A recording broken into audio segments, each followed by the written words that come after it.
एक बार का जिक्र है, एक छोटे से गांव में आलिया नामी एक लड़की रहती थी। इसके गांव के करीब एक पुरस्कार झील थी जिसके बारे में कहा जाता था कि वो रात को सोने की तरह चमकती है।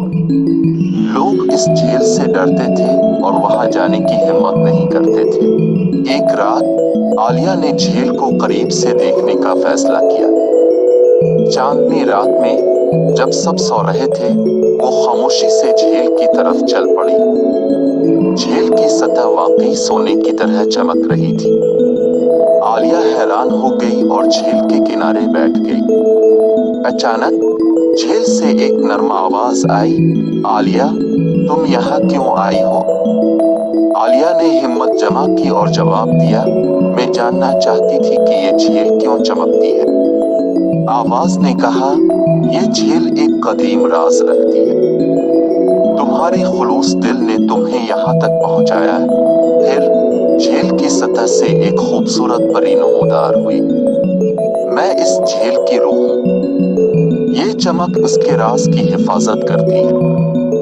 परी ने आलिया को बताया कि झील की गहराई में एक कदीम खजाना छुपा हुआ है जो सिर्फ एक सच्चे दिल वाले को मिल सकता है।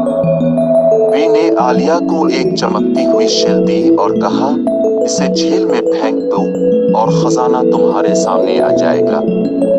आलिया ने शील को झील में फेंक दिया। झील की सतह टूट गई और एक सुनहरी संदूक नमूदार हुआ। आलिया ने संदूक खोला तो इसमें बेशुमार सोने और जवाहरात थे। परी ने कहा, यह खजाना अब तुम्हारा है क्योंकि तुम्हारा दिल पाक और नेक है। इस खजाने को गांव की भलाई के लिए इस्तेमाल करो।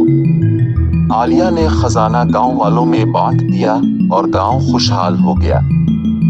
आलिया की बहादुरी और नेकी की कहानी दूर दूर तक मशहूर हो गई और इस तरह आलिया और सोने की झील का किस्सा हमेशा के लिए यादगार बन गया।